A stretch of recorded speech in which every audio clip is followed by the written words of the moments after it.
Ƙungiyoyin fararen hula da masu sa kai za su kai Sheikh Sani Yahaya Jingir ƙara. Masu kallon mu barkanmu da warhaka, sannunmu da saduwa da ku a cikin shirye-shiryenmu na Farfajiyar Mata TV da Na'isa TV dukkansu a YouTube channel waɗannan tagwayen tashoshi namu inda muke kawo muku shirye-shirye da suka shafi mata da maza, kama da abubuwa na magunguna, sinadarai da mutum za su haɗa da kansu, za ku haɗa a faɗi abubuwan da ake buƙata na haɗa su, wanda muke faɗa sai kuma mutum ya je ya siyo ya haɗa da kansa cikin tsafta, cikin nutsuwa da kwanciyar hankali kuma ya amfani da kayansa hankalinsa kwance tunda shi ya haɗa.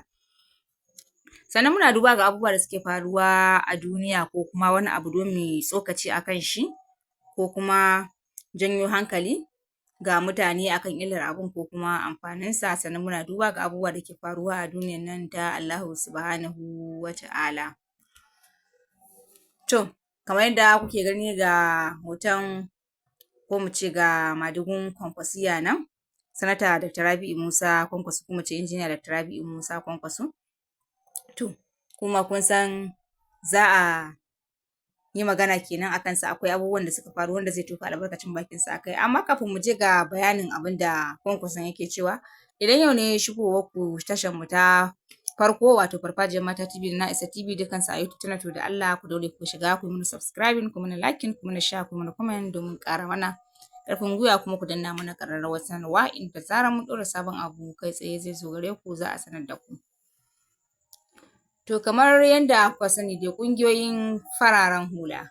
da kuma masu sa kai sun ce za su kai Sheikh Sani Yahaya Jingir ƙara bisa zarginsa da yin kalamai wanda zai janyo rikici da tashin hankali da kuma rarrabuwar kai a tsakanin al'umma da kuma ƙabilanci.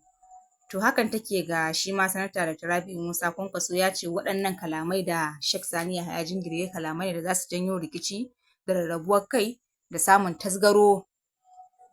a cikin ƙasa ma baki ɗaya. Ya ce Sheikh Sani Yahaya Jingir ya shiga layin da ba nasa ba domin shi ba ɗan siyasa ba ne ba. Ya ce idan da 'yan siyasa ne 'yan uwansu suka shigo suka faɗa musu waɗannan maganar su sun san ansar da za su ba su. To, amma ya ce ko ba komai za su ɗaga Sheikh Sani Yahaya Jingir ƙafa a matsayinsa na babba wanda yake da shekaru, wanda yake da shekaru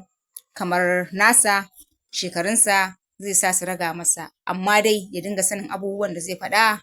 ya daina shiga gonarsu da irin waɗannan abubuwa da yake yi, in ji shi Sanata Dr. Rabi'u Musa Kwankwaso. Ya ce Sheikh Sani Yahaya Jingir, shi Sanata Kwankwaso ya ce ya san shi ba tun yanzu ba, ya ce mutuminsa ne, to amma kuma yanzu bai san me yasa yake irin waɗannan abubuwa ba da yake kawo kalamai da za su rarraba kan 'yan ƙasa da kuma kawo rashin zaman lafiya a ciki. Don haka kamar yadda muka faɗa muku ƙungiyoyin sa kai suna cewa za su kai ƙara, sun ce wannan zai janyo ya ba da matsala idan ba a taka wa abin birki ba, sabida haka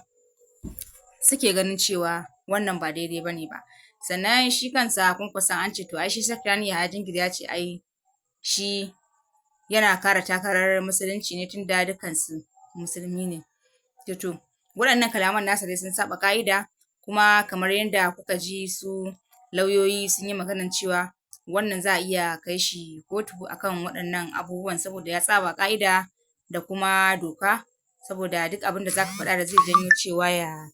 tada hankalin al'umma ko kuma a samu saɓanin ra'ayi a yi rikici ba